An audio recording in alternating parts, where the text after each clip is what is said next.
depois da tempestade, seremos reconhecidos.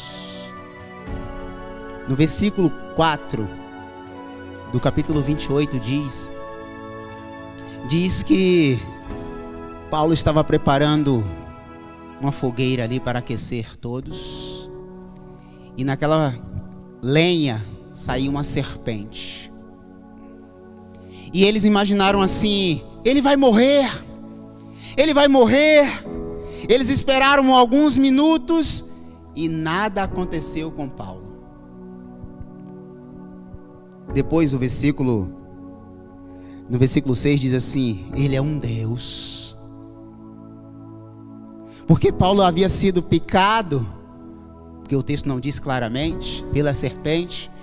E ele está dizendo assim, eles disseram assim: ele vai morrer. Esperou 1 minuto, 2 minutos, 1 hora, 2 horas, e nada aconteceu com Paulo. Depois de um homem tão simples, agora vem o reconhecimento. Depois da tempestade, sempre vem o reconhecimento. Reconhecimento de Deus, não é reconhecimento dos homens. Dos homens, eu só espero crítica, porque aí eu me decepciono menos. Eu já disse, não eu, né? Eu acho que alguém já tenha dito isso antes, que pessoas não nos decepcionam, nós que criamos grande expectativa sobre elas. Portanto, eu não crio grande expectativa para não decepcionar a mim mesmo. Paulo, de um homem simples, agora diz assim: é um Deus, ele não morreu, ele não morreu. E ainda no versículo 7 diz assim, diz que Paulo foi para uma casa de um homem extremamente importante. E esse homem, 126 depois de Cristo, se torna bispo da ilha de Malta. Diz a história, não o texto sagrado. E esse homem coloca Paulo na casa dele por 3 dias. Dá comida, dá bebida. Portanto, depois da tempestade vem o reconhecimento de Deus. Não espere, essa é para você. Você. Não espere os homens te reconhecer. É só Deus.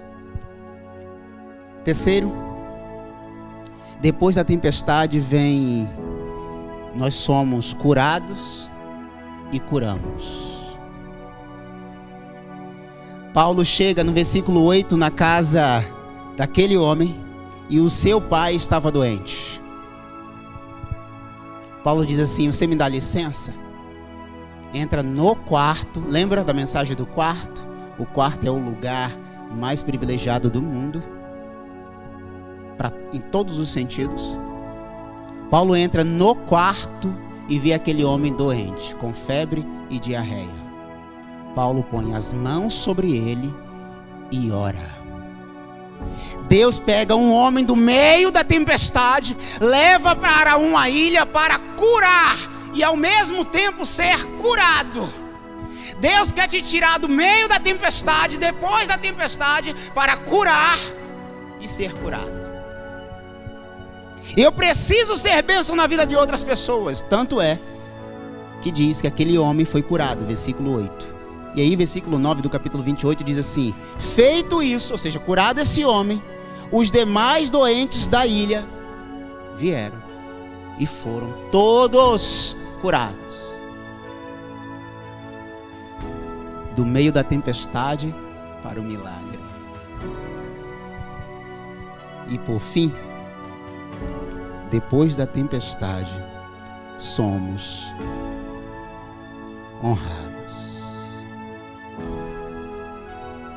Jesus disse que um profeta não tem honra na sua própria terra. E quem estava falando era Jesus. Paulo não teve honra. Foi para ir para um outro lugar para ter honra. E diz assim, versículo 10: e eles nos honraram, nos dando as coisas necessárias para vivermos ou para seguirmos a viagem. A honra vem de Deus. Você que está vendo agora, está passando por dias difíceis na sua casa, no seu trabalho, ou não tem trabalho, ou até mesmo não tem casa. creia que essa tempestade vai passar. É impossível uma vida inteira de tempestades. É impossível vivermos uma vida inteira no meio da tempestade. Ela sempre vai passar. E ela vai passar na minha vida e na sua vida. Deus vai nos conduzir para o paraíso. Deus vai nos conduzir para a cura. E Deus vai nos conduzir para a honra e o reconhecimento de Deus. Deus nos fez para a honra e não para a desonra nele. E Deus te fez para a honra. Depois da tempestade, o sol da justiça voltará a brilhar. Depois da tempestade, o sol da justiça brilhará. Malaquias, capítulo 4, versículo 2 diz assim: o sol da justiça vai brilhar e vai trazer cura. Depois da tempestade, o arco-íris da nova aliança vai surgir. Gênesis capítulo 9, versículo 16 diz assim: depois do dilúvio, foi posto um arco-íris nos céus, Deus mostrando a aliança.